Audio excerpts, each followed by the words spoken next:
Hello दोस्तों, कैसे हैं आप लोग। आई होप स्वस्थ होंगे और अपनी तैयारी में लगे होंगे। बिहार टीआरई एग्ज़ाम जो लोग इसकी तैयारी 4.0 की तैयारी 2 या 3 सालों से कर रहे हैं और जो लोग सारे फैक्ट्स को पहले रट चुके हैं, पढ़ चुके हैं, नोट्स बना चुके हैं, अब उनको एक रिवीजन की ज़रूरत है। क्योंकि बिहार टीआरई एग्ज़ाम का नोटिफिकेशन कभी भी देखने को मिल सकता है, हर दिन चर्चाओं में है। तो सिंपल सी बात है, बहुत जल्दी नोटिफिकेशन देखने को मिलेगा और जब नोटिफिकेशन आएगा तो बहुत ज़्यादा टाइम आयोग नहीं लेगा एग्ज़ाम कराने में। तो इसलिए अब आप अपनी चीज़ों को अच्छे से पढ़ते हुए, उन पर ध्यान देते हुए आगे बढ़िए। आज जो हम लोग वीडियो पढ़ेंगे वो वन लाइनर पढ़ेंगे। वन लाइनर में भी क्या पढ़ेंगे, तो बिहार का सार पढ़ेंगे, यानी बिहार में कौन सी चीज़ें कैसे हैं, कौन सी चीज़ें कहाँ से ली गई, इन सब चीज़ों के बारे में पढ़ेंगे। उसके बाद हम लोग बिहार का इतिहास, बिहार का भूगोल, सब कुछ ऐसे वन लाइनर फैक्ट्स में देखते हुए आगे बढ़ेंगे। देखते हैं, इसमें ज़्यादा एक्सप्लेनेशन नहीं करना है, फटाफट से पढ़ेंगे। अच्छा, ये थोड़ा सा ब्लर है, मैं रुके 1 मिनट इसको सही करती हूँ। देखिए, आई होप अब आपको सारी चीज़ें अच्छे से दिखाई दे रही होंगी। इसमें हम लोग कुछ एक्सप्लेनेशन नहीं करेंगे, वन लाइनर अच्छे से पढ़ते हुए आगे बढ़ेंगे। ये आपके रिवीजन के लिए बहुत ज़्यादा हेल्पफुल है। इसका पीडीएफ आपको हमारे टेलीग्राम चैनल पे मिल जाएगा।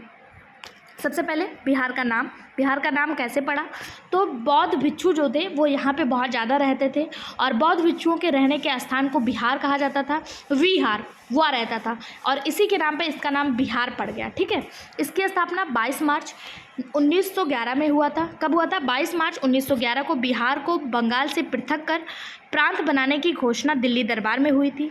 22 मार्च 1912 को बिहार से उड़ीसा सहित प्रांत के गठन की विधिवत घोषणा जारी की गई। इससे पूर्व बिहार अविभाजित बंगाल का भाग था। बंगाल प्रेसिडेंसी से अलग बिहार के एक प्रांत के रूप में 1 अप्रैल 1912 से कार्य करना प्रारंभ किया था। 28 मार्च 1936 ईस्वी को बिहार के लिए पृथक विधान परिषद के गठन का आदेश किया गया। 1 अप्रैल 1936 को बिहार और उड़ीसा दोनों अलग राज्य के रूप में अस्तित्व में आए। 25 अप्रैल सन 2000 को पृथक झारखंड राज्य के गठन के लिए बिहार राज्य पुनर्गठन विधेयक 2000 को स्वीकृति प्रदान की गई। 2 अगस्त 2000 को लोकसभा और 11 अगस्त 2000 को राज्यसभा ने बिहार राज्य पुनर्गठन विधेयक 2000 को पारित किया। 25 अगस्त सन 2000 को विधेयक पर राष्ट्रपति जो थे KR नारायण की मंजूरी के साथ बिहार राज्य को 2 भागों में बांट दिया गया। 15 नवंबर सन 2000 को झारखंड अस्तित्व में आया, यानी झारखंड बिहार से अलग हो गया। अब यहाँ पे आप देख रहे हैं बिहार कैसे बना। बिहार में पहले आप सभी को पता होगा बिहार, झारखंड और उड़ीसा तीनों हुआ करते थे। बंटवारा हुआ, उड़ीसा अलग हुआ, बंगाल प्रेसिडेंसी अलग हुई, उड़ीसा अलग हुआ और लास्ट में झारखंड अलग हो गया। उसके बाद क्या दिया हुआ है इसमें, बिहार की राजधानी पटना है। बिहार का उच्च न्यायालय पटना में है।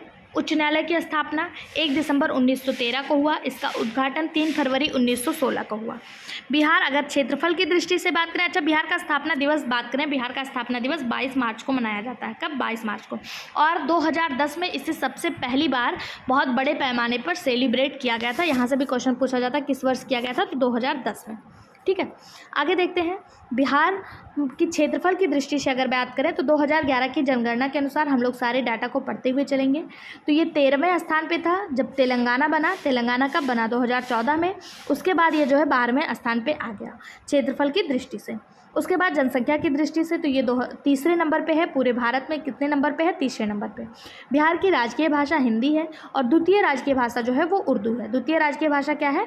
उर्दू है। अगर हम बात करें राजकीय प्रतीक की, तो बिहार का राजकीय वृक्ष पीपल है, राजकीय पुष्प गेंदा है, राजकीय पशु बैल है। इसके पहले रीछ हुआ करता था, 2013 से पहले रीछ हुआ करता था, लेकिन अब वर्तमान में बैल है।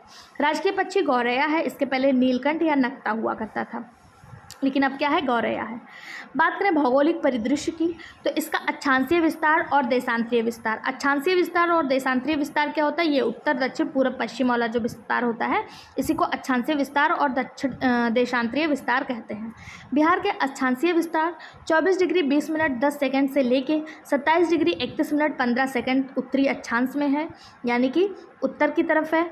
और 83 डिग्री 19 मिनट 50 सेकंड से लेके 88 डिग्री 17 मिनट 40 सेकंड पूर्वी देशांतर है। एक बात ध्यान रखिएगा, बिहार में फैक्ट्स बहुत ज़्यादा पूछे जाते हैं, तो आपको डेटा एकदम एग्जैक्ट याद करने हैं। ठीक है, क्योंकि यहाँ पे बहुत ज़्यादा फैक्ट्स पूछे जाते हैं।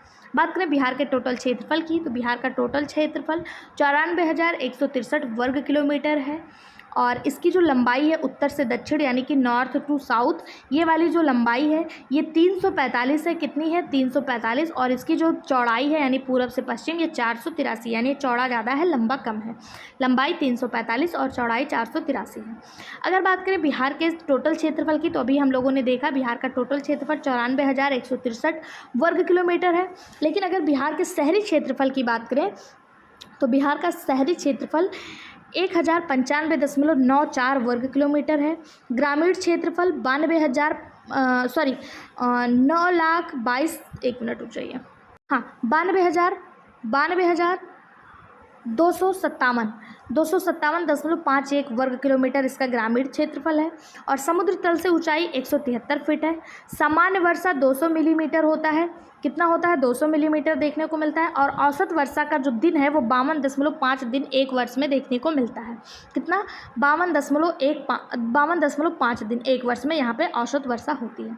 अब बात करें बिहार की अवस्थिति की, यानी ये कहाँ पे स्थित है, तो बिहार भारत के पूर्वी भाग में 83 डिग्री 30 सेकंड से 83 डिग्री 30 मिनट से 88 डिग्री 0 उत्तरी अक्षांश के मध्य स्थित है।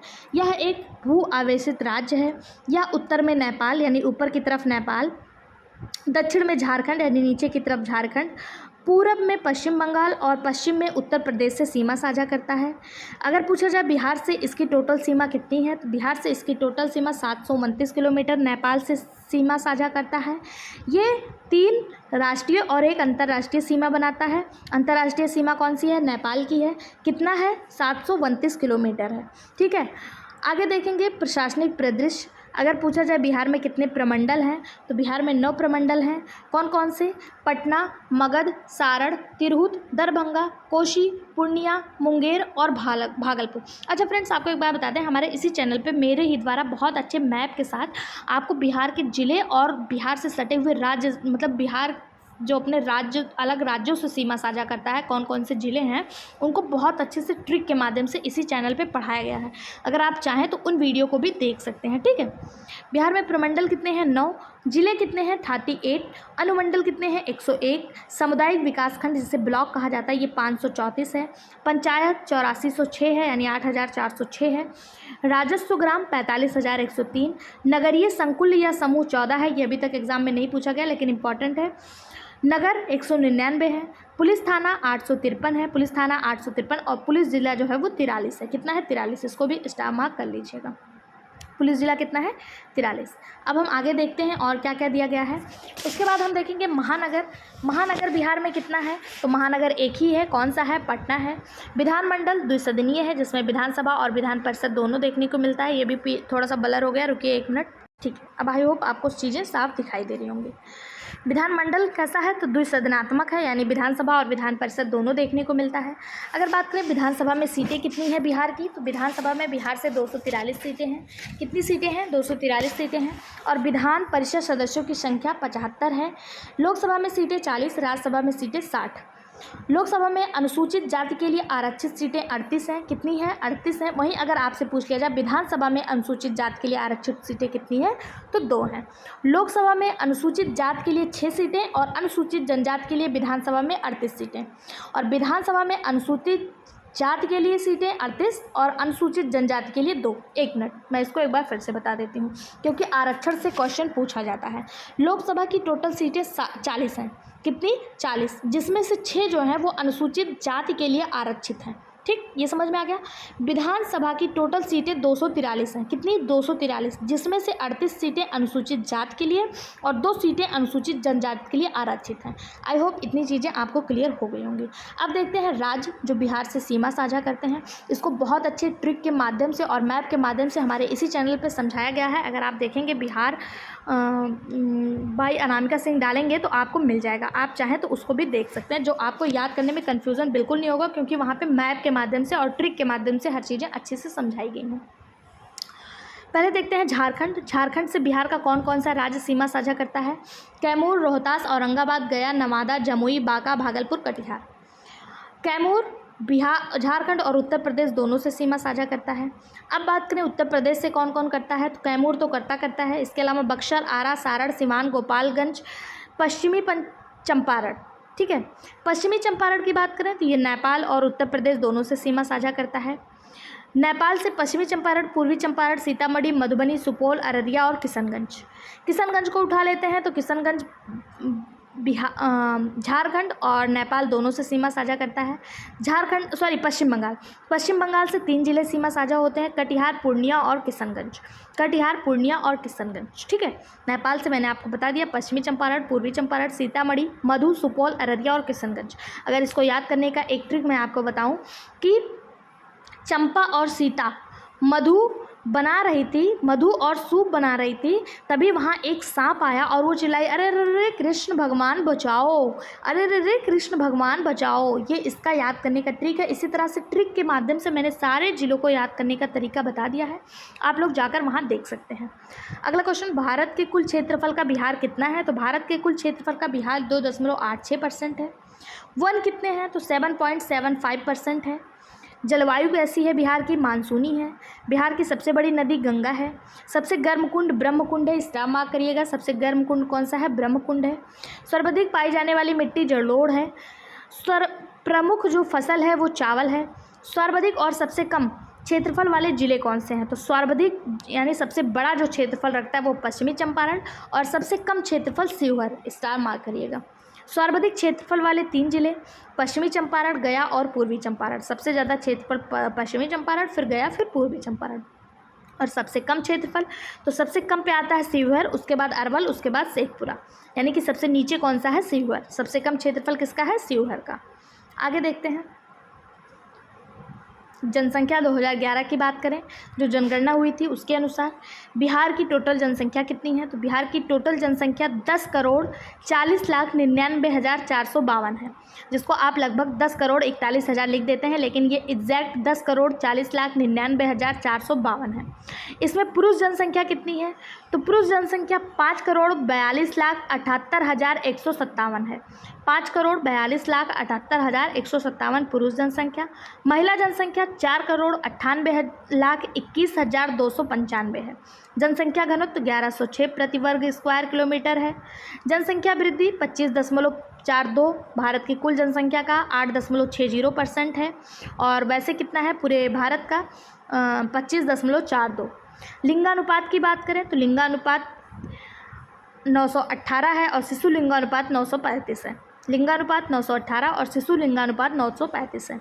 साक्षरता दर 61.80, पुरुष साक्षरता 71.2, महिला साक्षरता 51.5, ग्रामीण साक्षरता 59.78% टोटल है। उसमें पुरुष की बात करें तो 69.767 और महिला की बात करें 40, हम फीमेल होना चाहिए था, महिला की बात करें तो 44.3%।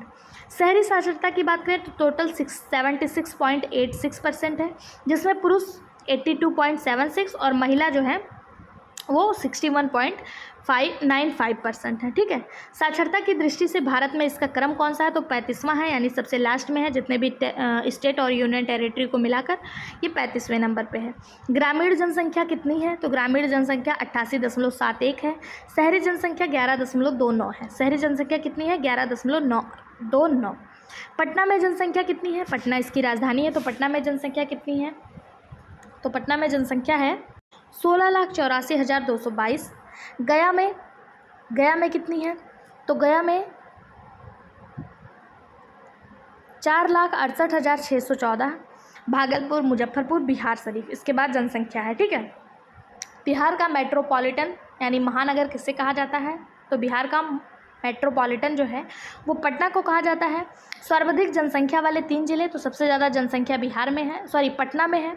पटना के बाद पूर्वी चंपारण, उसके बाद मुजफ्फरपुर। सबसे ज़्यादा कहाँ है? पटना, पटना के बाद पूर्वी चंपारण, उसके बाद मुजफ्फरपुर। न्यूनतम जनसंख्या, तो सबसे न्यूनतम जनसंख्या शेखपुरा, उसके बाद शिवहर, उसके बाद अरवल। सर्वाधिक जनसंख्या घनत्व की अगर बात करें, जनसंख्या घनत्व, तो सबसे ज़्यादा शिवहर में है, फिर पटना में, फिर दरभंगा में।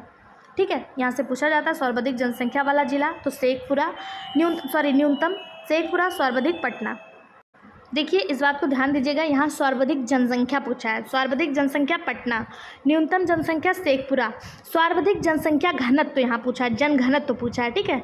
न्यूनतम जनघनत्व पूछा है, तो सर्वाधिक जनघनत्व शिवहर, न्यूनतम जनघनत्व कैमूर। ठीक है। सर्वाधिक लिंगानुपात, तो सर्वाधिक लिंगानुपात गोपालगंज बिहार का इकलौता ऐसा जिला है जहाँ पे लिंगानुपात सबसे ज़्यादा है। कितना है? 1021, जो मानक पैमाने से अत्यधिक है। ठीक है। न्यूनतम लिंगानुपात मुंगेर है। कौन सा है? मुंगेर है। सर्वाधिक साक्षरता दर वाले 3 जिले, तो सर्वाधिक साक्षरता दर रोहतास का है, इसके बाद पटना और भोजपुर का है। न्यूनतम साक्षरता यानी सबसे कम पूर्णिया का है, इसके बाद सीतामढ़ी और कटिहार का। इन दोनों को याद करने की जरूरत नहीं, आप पहला याद कर लीजिए। सर्वाधिक साक्षरता रोहतास, न्यूनतम साक्षरता पूर्णिया। सर्वाधिक पुरुष साक्षरता वाला जिला कौन सा है? तो रोहतास है। न्यूनतम पुरुष साक्षरता पूर्णिया है, और टोटल में न्यूनतम कौन सा है? वो भी पूर्णिया ही है। सर्वाधिक महिला साक्षरता औरंगाबाद, न्यूनतम महिला साक्षरता सहरसा, और टोटल सर्वाधिक साक्षरता वाला जिला रोहतास है। अगर महिला और पुरुष दोनों को मिलाकर पूछा जाए तो रोहतास है। और पुरुष में सबसे ज़्यादा कौन है? तो रोहतास है। महिला में कौन सा है? औरंगाबाद है। ठीक है। और न्यूनतम में अगर सबको मिला के न्यूनतम पूछा जाए तो पूर्णिया, पुरुष में न्यूनतम पूर्णिया और महिला में न्यूनतम सहरसा। आई होप इतना आपको समझ में आ गया होगा। इस तरह से हम अपने वन लाइनर के माध्यम से 10 से 15 मिनट या 15 से 20 मिनट में सारे टॉपिक रिवीजन कर सकते हैं। ये हमारा बिहार का जीके हो गया। अब आगे हम बिहार के इतिहास के बारे में पढ़ेंगे नेक्स्ट वीडियो में, इसी तरह वन लाइनर फैक्ट्स के माध्यम से। अगर ये तरीका, ये मेथड, ये अप्रोच आपको अच्छा लगता है तो वीडियो को ज़्यादा से ज़्यादा शेयर करिएगा और कमेंट बॉक्स में हमें ज़रूर बताइएगा, जिससे हम नेक्स्ट वीडियो आपके लिए लेकर आ सकें। अगर मुझे कोई कमेंट नहीं आया, ज़्यादा व्यू नहीं आया, तो मैं इस वीडियो को लेकर नहीं आऊँगी। ठीक है। बाकी इसी चैनल पर डिटेल में आपको सारी चीज़ें पढ़ाई जा रही हैं, आप उसको भी ज्वाइन कर सकते हैं। Thank you.